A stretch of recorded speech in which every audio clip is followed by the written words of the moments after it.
पूर्व सीएम भूपेंद्र सिंह हुड्डा नूंह पहुंचे।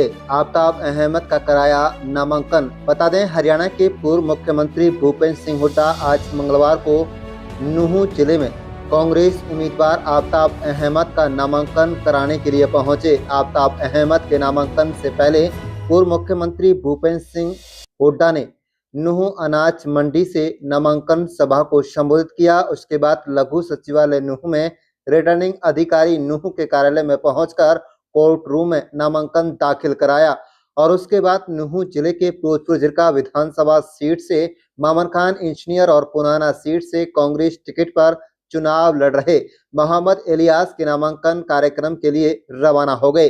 खास बात तो यह रही कि इस दौरान पूर्व सीएम भूपेंद्र सिंह हुड्डा ने मीडिया के सवालों का सामना नहीं किया और अगले कार्यक्रम के लिए रवाना हो गए। पूर्व सीएम भूपेंद्र सिंह हुड्डा ने कहा कि 5 अक्टूबर को हरियाणा में चुनाव होगा। केवल हरियाणा नहीं बल्कि पूरे देश के लोग हरियाणा के चुनाव की तरफ टकटकी लगाए बैठे हैं। हरियाणा की जनता क्या फैसला करती है, जो हरियाणा का फैसला होता है उसकी आवाज पूरे देश में जाती है। आज समय आया है कि जो मौजूदा भाजपा की सरकार है उसको बदलने का समय आ गया है। पूर्व सीएम भूपेंद्र सिंह हुड्डा ने कहा है कि 10 साल जब कांग्रेस की सरकार थी तो मेवात में तेजी से विकास कार्य हुए। सड़क, मेवात कैनाल हो, कोटला झील हो या फिर कोई और विकास कार्य हो, उस सब पर खूब काम किया गया। लेकिन भाजपा के 10 साल के शासनकाल में एक भी काम नहीं किया गया। भूपेंद्र सिंह हुड्डा ने कहा कि हमारा घोषणा पत्र बन रहा है, बहुत सारी घोषणाएं होंगी। भाजपा की घोषणाएं झूठी हैं। भाजपा ने कहा था कि किसान की आमदनी में दोगुना कर देंगे। किसानों की आमदनी तो नहीं बढ़ाई, लागत के कई गुना बढ़ा दिए।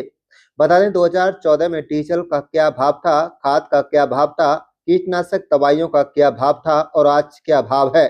कुल मिलाकर पूर्व सीएम भूपेंद्र सिंह हुड्डा ने भारतीय जनता पार्टी की सरकार पर एक के बाद एक हमला किया और कर्मचारी, किसान, पहलवानों पर लाठियां भांजी गई। अगर कांग्रेस की सरकार आएगी तो घोषणा पत्र को लागू किया जाएगा और पहली कलम से नूंह जिले में यूनिवर्सिटी बनाई जाएगी। आप देख रहे हैं नूंह मेवात से लियाकत अली की रिपोर्ट। चैनल को सब्सक्राइब जरूर कर लीजिएगा। नहरी पानी और पूरा पानी आप लोगों के खेतों को मिले, यह भी हमारी प्राथमिकता है। आज इसके अलावा पिछले 5 सालों की बात करें, जब से आपने मुझे आशीर्वाद दिया और आपने मुझे विधायक बनाया, बहुत संकट का समय इस इलाके पे भी, देश में भी और पूरे विश्व में रहा।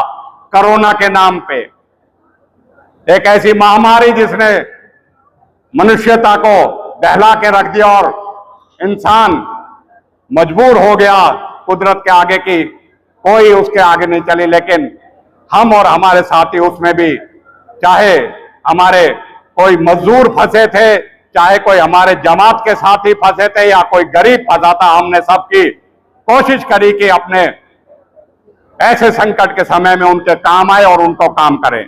आज आप देख सकते हो किस तरीके की भारतीय जनता पार्टी ने इस प्रदेश में एक छवि छोड़ दी है।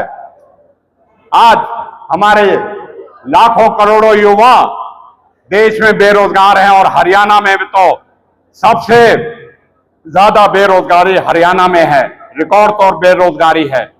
आज इस बात को, बेरोजगारी को दूर करने के लिए हम कह सकते हैं कि कांग्रेस सरकार आएगी और हमारे नेता चौधरी भूपेंद्र सिंह हुड्डा कह चुके हैं, हम 2 लाख पक्की नौकरी तो सरकारी देंगे अपने युवाओं को। ऐसी ठगी नहीं करेंगे जैसी इन्होंने करी। पर्चे लीक हुए, पेपर लीक हुए, पर्चों को हुआ, इंटरव्यू कैंसिल हुए, पेपर जो है कैंसिल हुए, हमारे युवाओं के साथ भद्दा मजाक किया गया। लेकिन इस सरकार ने कच्ची नौकरी के बहाने हमारे युवाओं के साथ खिलवाड़ किया। आज हम ये कह सकते हैं कि यह सरकार, जब आंदोलन हो रहे थे किसानों के, इस सरकार ने 750 किसानों को भी, जिन्होंने शहादत दी थी आप लोगों की लड़ाई लड़के, कि उनमें हम अपने किसानों के लिए शहादत का दर्जा दे, इन्होंने शहादत का दर्जा नहीं दिया।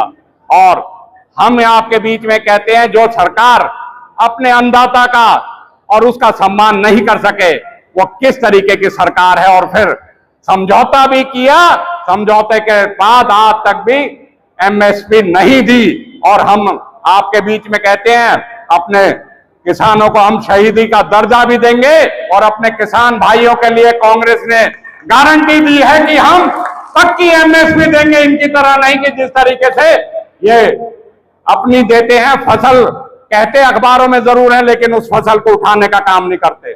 आज आप देख सकते हो कि इस इलाके ने पिछले 31 जुलाई को किस तरीके से इस इलाके की शांति भाईचारे को खराबी करने के लिए किस तरह का षड्यंत्र रचा गया था, किस तरीके से लोगों ने आपसी मिलके, और मैं आज माध्यम से, इस मंच के माध्यम से फिर से शुक्रिया अदा करना चाहता हूं हरियाणा की जनता का, हरियाणा की पंचायतों का, हरियाणा के सर्वका पंचायतों का, हरियाणा के जनमानस का, जिन्होंने इस षड्यंत्र को, इसका राज का पता चल गया कि ये तो भारतीय जनता पार्टी इस इलाके में अशांति और नफरत अपनी राजनीतिक फायदे के लिए उठाना चाहती है, इतनी जल्दी उसमें काबू पाया और भाईचारा कायम हुआ।